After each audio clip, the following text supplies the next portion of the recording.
வணக்கம் நேயர்களே.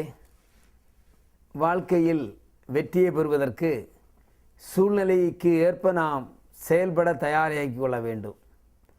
எந்த சூழ்நிலையில் எப்படி நடக்க வேண்டும் என்பதை நாம் உறுதி செய்து கொள்ள வேண்டும். மழை காலத்தில் உப்பு வியாபாரம் செய்யாமல் குடை வியாபாரம் செய்தால் நன்றாக இருக்கும்.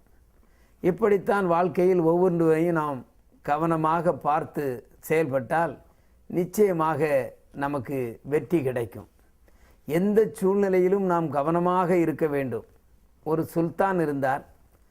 அவருக்கு ஒரு கண் பார்வை இல்லாமல் அது பார்ப்பதற்கு கொஞ்சம் மோசமாக இருக்கும், அழகாக இருக்காது.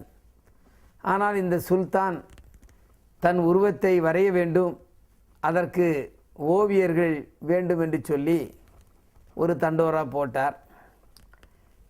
3 ஓவியர்கள் வந்தார்கள்.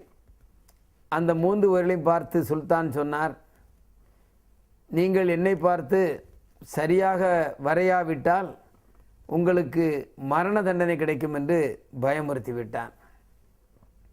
முதலிலே ஒரு ஓவியன் வந்தான்.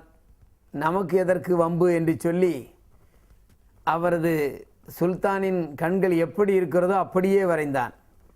அதனால் ஒரு கண் மோசமாகவும் ஒரு கண் அழகாகவும் இருந்தது. அதை பார்த்தவுடனே சுல்தான், என் முகத்தை மிகவும் அகோரமாக நீ வரைந்து விட்டாய், என்னை கேவலப்படுத்தி விட்டாய் என்று சொல்லி அவனுக்கு மரண தண்டனை விதித்தார்.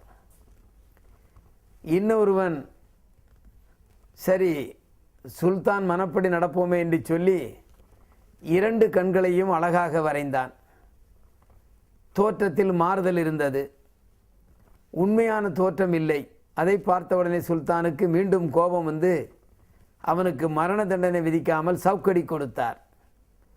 இந்த 2 ஓவியர்களின் நிலையை பார்த்த 3வதனுக்கு ஆட்டம் கண்டுவிட்டது. ஆனாலும் இந்த சுல்தானின் எண்ணம் எப்படி இருக்கிறது? அவர் தன் உருவத்தை வரைய சொல்லுகிறார். உண்மையாக இருந்தபடியே வரைந்ததினால் ஒருத்தனுக்கு மரண தண்டனை. சரி, அவர் அப்படி நினைக்கிறாரே என்று சொல்லி 2 கண்களையும் நன்றாக வரைந்தவருக்கு சவுக்கடி. நாம் எப்படி வரைவது என்று சொல்லி கொஞ்சம் சிந்தித்தான். அந்த சுல்தானின் எண்ணம் எப்படி என்பதை மனதிற்குள் ஆழ பதித்தான். ஓஹோ, இப்படித்தான் இருக்கும் என்று சொல்லி, சில நேரத்தில் சொல்லுவார்கள் ப்ரொஃபைல் என்று சொல்லுவார்கள். எதை முன்னிறுத்தி செய்ய வேண்டுமோ அதை முன்னிறுத்தி மற்றதை சைடாக வைத்துக் கொள்வது. எனவே அழகாக இருக்கின்ற கண்ணை ப்ரொஃபைலாக வைத்து மற்ற கண் தெரியாத அளவுக்கு ஒரு சைடு பார்வையில் அழகாக அந்த சுல்தானை அந்த ஓவியன் வரைந்தான். சுல்தானுக்கு மிகவும் பிடித்து போய்விட்டது. இருப்பதை இல்லாமலும் ஆக்கவில்லை, இல்லாததை வரையவும் இல்லை. ஒரு சைடாக வைத்து அந்த ப்ரொஃபைலாக வைத்து அந்த ஒரு கண் அழகையே அழகாக சுல்தான் முகத்தை வரைந்தான். அவனுக்கு பரிசும் அதே நேரத்தில் தண்டனையிலும் இருந்தும் தப்பித்தான் அந்த ஓவியன். இந்த சூழ்நிலையை நாம் சற்று கவனித்து பார்க்க வேண்டும்.